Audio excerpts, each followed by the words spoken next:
What happens when a billionaire CEO, known for his cold heart, steps out of his office late one evening and finds a little girl sleeping on cardboard boxes? He never expected her fragile voice to break down the walls he had built around his soul. But when he discovered who she truly was, his world changed forever. This is a story full of suspense, heartbreak, and a lesson for us all, a reminder that love, compassion, and family matter more than wealth and power. Victor Harlow was not the kind of man people expected to feel. At 36, his name alone carried power. Employees whispered his name with fear and admiration. He was the man with unshakable control, the man whose heart was believed to be made of stone. His empire was built brick by brick with sacrifice. He had traded warmth for success. He had traded love for ambition. And yet, on this night, something would pierce through all that armor. The office was nearly empty. The silence of the towering glass building followed him as he walked out. His polished shoes echoed like small strikes of thunder on marble floors. The air outside was crisp, the city alive with quiet murmurs. His sleek black car waited under the golden lights of the entrance.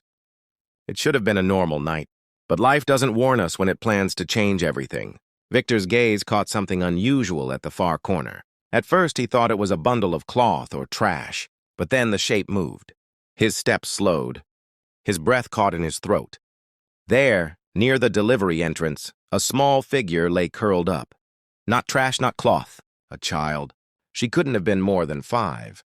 Her body was tiny, fragile, too thin for her age. Her arms clutched a stuffed bunny so worn out it looked like it had survived storms. The toy's fur was matted, its ear torn halfway. Yet the child held it like treasure. Her golden hair spilled across her face in messy strands. The dim light above made her look like a little angel fallen from the sky. But she was not in heaven. She was on cold cardboard boxes, sleeping in the night shadows. Victor's heart skipped a beat. For years, he had believed nothing could shake him. Deals worth millions didn't stir him. Threats from rivals didn't scare him. Losses didn't make him weep. But this sight, this tiny girl, it made something crack inside him. He felt a rush of confusion. Who was she? Why was she here, outside his office of all places? And more than confusion, fear crawled inside him. Not fear of danger, fear of the truth behind this scene.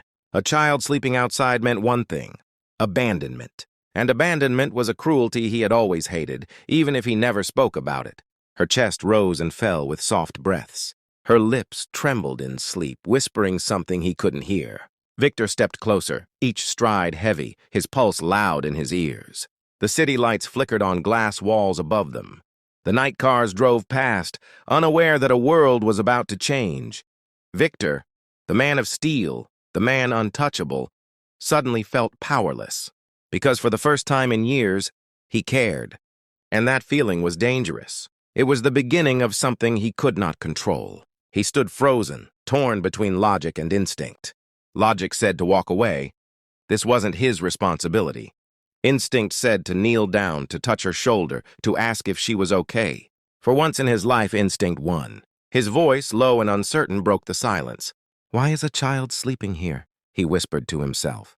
And deep inside, he knew. This night would change his life forever. Victor lowered himself, his knees bending until he was face to face with the child. His expensive suit brushed against the cold, dirty ground. For once, he didn't care if the fabric was ruined. The sight before him mattered far more than wealth or image. "Hey, little one," he whispered softly, almost afraid of startling her. The sound of his voice, usually sharp in boardrooms, came out gentle and shaky. It was as if he was speaking to something fragile that could break at any second. The girl stirred, shifting slightly on the cardboard. Her small hands clutched her stuffed bunny tighter. Slowly, her eyelids fluttered open.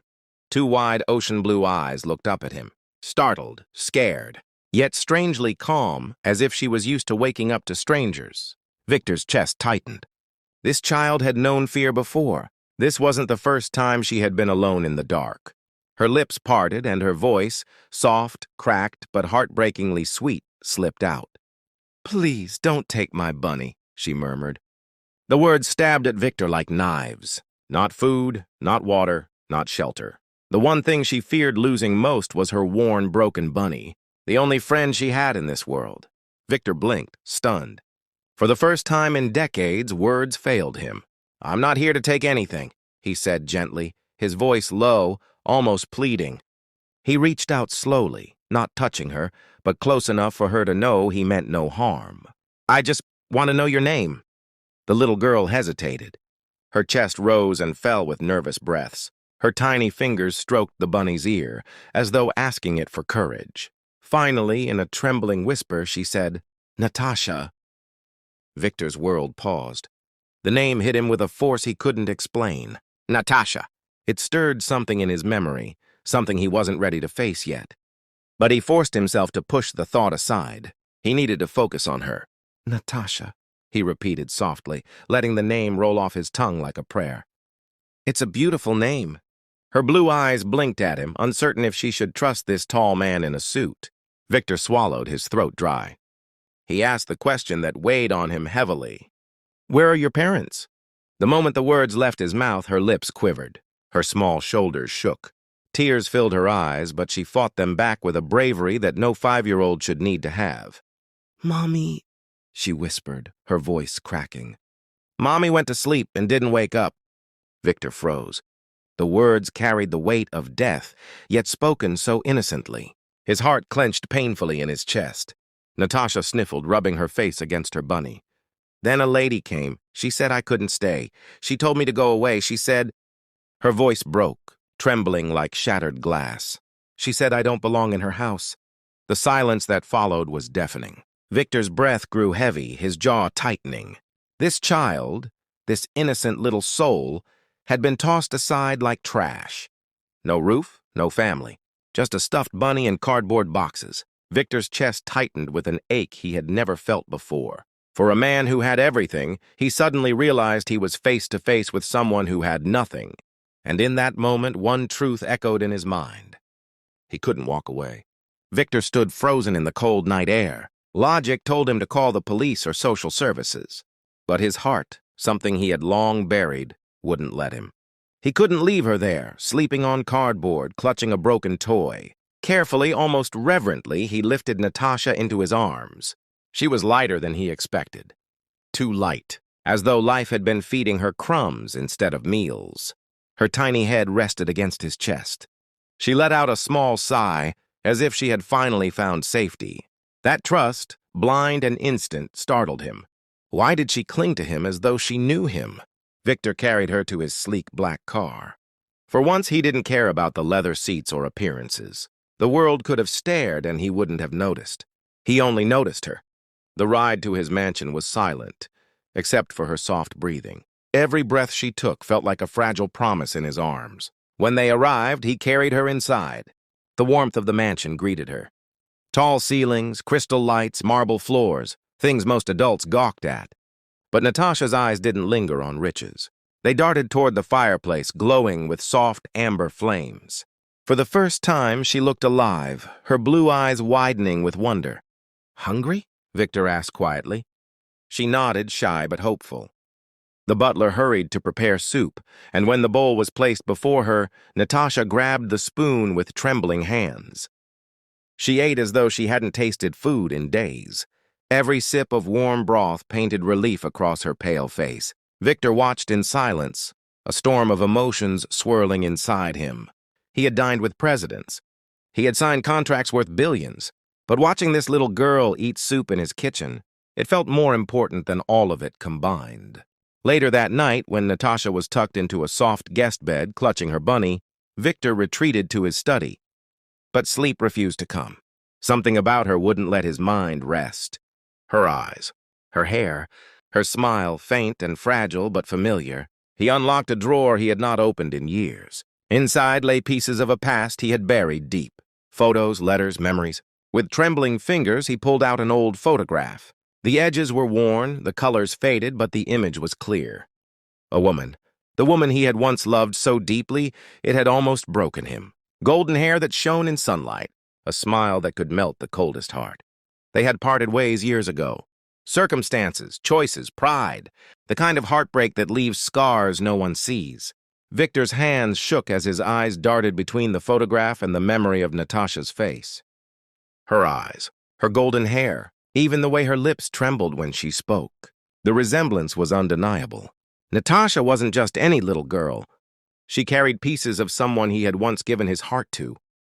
Victor's breath grew ragged. Could it be? He whispered into the silence of the study. The photo slipped from his trembling hands onto the desk. A chilling thought wrapped around his mind. What if Natasha wasn't just a stranger? What if she was his? The morning sun streamed gently into the mansion, painting the walls gold. Victor hadn't slept. He had spent the night pacing his study, staring at the photograph, replaying Natasha's voice in his head. Every detail about her tugged at something buried deep inside him. When he finally stepped into the dining room, Natasha was sitting on a chair, her small legs dangling, too short to touch the ground. Her bunny was in her lap, and she was whispering softly to it, as if sharing secrets. Victor's chest tightened at the sight. How many mornings had she sat alone like this somewhere else? How many mornings had he missed? He pulled out the chair across from her. The movement made her flinch for a moment, but then her blue eyes looked up at him, trusting in their innocence. He leaned forward, his voice calm but weighted with a storm inside. "Natasha," he said gently, "can I ask you something?" She hugged her bunny tighter, her small fingers squeezing its torn ear. Her lips pressed together as if she wasn't sure if it was safe to answer. Finally, she gave a tiny nod. Victor swallowed, his throat dry, his palms damp despite the cool morning. "Do you know your father's name?" he asked carefully, holding his breath. The question hung in the air like a blade. Natasha's eyes lowered to her bunny. Her voice was soft, trembling, but clear. "Mommy said my daddy was important." Victor's heartbeat pounded in his ears. He leaned closer, waiting for the word that could destroy or save him. "She said his name was Victor." The world tilted around him. The room spun. For a man who had faced hostile boardrooms, ruthless rivals, and billion-dollar losses, nothing had ever made him feel this weak. His name. She had said his name. His chest rose and fell with sharp breaths. He could hardly breathe. It was impossible to deny. Natasha wasn't just a lost little girl. She was his daughter. Memories of the woman from the photograph stormed his mind. The love he had once lost, the heartbreak that had left him hollow. All this time, she had kept his child a secret. Tears stung his eyes, burning hot and relentless. Victor had missed 5 years of Natasha's life. 5 years of first words spoken in a baby's whisper. 5 years of tiny steps taken on uncertain legs. 5 years of laughter that could have filled his empty mansion. All gone, stolen by time and silence. But now, fate had placed her right in front of him, sleeping on cardboard boxes, hungry, alone, forgotten by the world. Victor reached across the table, his large hand trembling as it rested near hers. Natasha looked at him, her big blue eyes wide, questioning. She didn't know yet. She didn't understand who he truly was to her. But he knew, and that truth filled him with both crushing guilt and overwhelming hope. For the first time in his life, Victor Harlow, millionaire CEO, untouchable and feared, felt his heart shatter and heal all at once. Because he wasn't just a powerful man anymore. He was a father. Her father. And he silently vowed as tears blurred his vision, he would never let her sleep on cardboard boxes again. Never. Victor had always believed feelings were weaknesses. He had built his empire on cold logic and ruthless decisions. He had trained himself to keep emotions locked away, hidden behind steel walls. Smiles were rare. Laughter was foreign. Warmth was something he had traded long ago for success. But then came Natasha. Her presence was like sunlight slipping through cracks in a fortress. Her tiny hand, so soft, so trusting, slipped into his one evening as they walked through the mansion. That single touch, innocent, small, made Victor realize how hollow his empire truly was. Money, contracts, meetings, none of it could fill the emptiness she filled with one smile. Yet doubt consumed him. Could he really be what she needed? Could a man who had spent years in loneliness suddenly become a father? Could he replace the warmth she had lost? At night, when he lay awake, those questions tormented him. He feared failing her. He feared that his own coldness would one day hurt her. The world saw him as invincible, but now he was terrified. And yet Natasha didn't see a ruthless CEO. She didn't see a millionaire.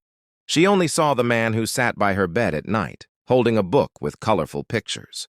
She only saw the man who listened patiently as she told him stories about her bunny's adventures.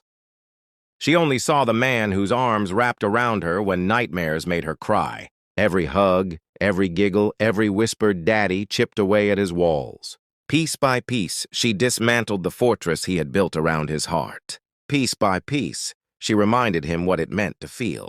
There were moments when he'd pause, staring at her as she played on the floor with building blocks. Moments when she'd run into his office, scattering papers, and he didn't get angry. He smiled instead.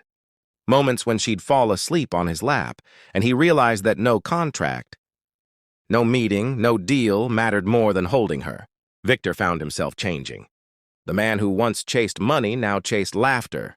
The man who once counted profits now counted the freckles on Natasha's little nose. The man who once thought love was weakness now understood. It was strength. Still, the battle inside him raged. Some nights, guilt whispered that he had missed too much of her life already. Some mornings, fear told him he wasn't enough. But every time Natasha looked up at him with those blue eyes full of trust, those doubts melted. Because she didn't care about his flaws. She didn't care about his mistakes. She only cared that he was there, that he stayed, that he loved her. And so, without realizing it, Victor Harlow, once nothing more than a powerful CEO, was becoming something far greater. A father. Her father. Weeks turned into months, but something extraordinary was happening inside Victor. The man once known in business circles as the Iron Heart was slowly becoming a different person. His empire had always been his pride, his fortress, his identity.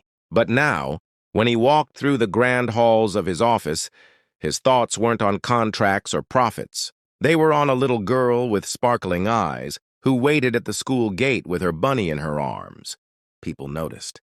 The employees whispered. The once cold, untouchable CEO was suddenly leaving meetings early. He excused himself from million-dollar negotiations just to pick Natasha up from kindergarten. Some board members frowned, thinking he had lost his edge. But those who saw him smile as Natasha ran into his arms knew this was a man who had finally found life's real wealth. At home, his world had transformed. His penthouse, once a lonely palace of glass and steel, now echoed with laughter. Dolls sat on polished oak tables. Children's books replaced thick corporate files on his nightstand. And every evening, instead of drowning in reports, Victor sat on the carpet, letting Natasha braid his hair as she giggled. But it wasn't easy. Victor wrestled with doubt in quiet moments. Could he ever make up for the 5 years he had missed? Could he truly be the father Natasha deserved? Late at night, when she finally fell asleep in his arms, he would stare at her tiny face and whisper promises only his heart could hear. Slowly, Natasha healed him. Every time she ran into his arms, every time she said, "Daddy, read me another story," every time she leaned on his shoulder when nightmares came, each moment stitched a new piece into the torn fabric of his soul. And one day, Victor realized he was no longer just a CEO. He was a father. Then came the turning point. On a cold winter evening, Victor drove past the same alley where he had first found Natasha. The cardboard boxes were gone, but in their place was another child, shivering alone. The sight crushed him. He pulled over, heart pounding, and wrapped his own coat around the boy. Memories of Natasha on that fateful night came rushing back. He couldn't walk away, not this time, not ever again. The next morning, Victor made a vow. No child would be left behind, not while he had power, money, and a name the world respected. He founded the Natasha Hope Foundation, named after the little girl who had saved him. The foundation gave children homes, warmth, education, and most importantly, love. Soon stories spread across the city. The once ruthless millionaire now built schools instead of skyscrapers. He opened shelters instead of casinos. He offered orphans not just food but families. Some called him foolish, others called him extraordinary. But for Victor, none of their words mattered. What mattered was when a child looked at him with trust in their eyes, just like Natasha once had. And so, society learned a powerful truth. Money fades, power shifts, fame disappears, but compassion is eternal. Victor proved that true strength isn't in the size of your empire. It's in the love you give to others. One evening, Natasha curled up in his arms by the fireplace. Her bunny sat forgotten on the rug as she looked up at him. "Daddy," she whispered, her voice soft as a feather. "I love you." Victor froze, tears filling his eyes. For all his riches, for all the empires he had built, those words were his greatest treasure. He kissed her forehead, holding her close. And for the first time in his life, Victor didn't feel empty. He didn't feel incomplete. He felt whole, complete, alive. And in that moment, the world's coldest millionaire became something far greater. A father, a protector, and a living lesson for society. That the truest wealth is found not in gold or silver, but in love.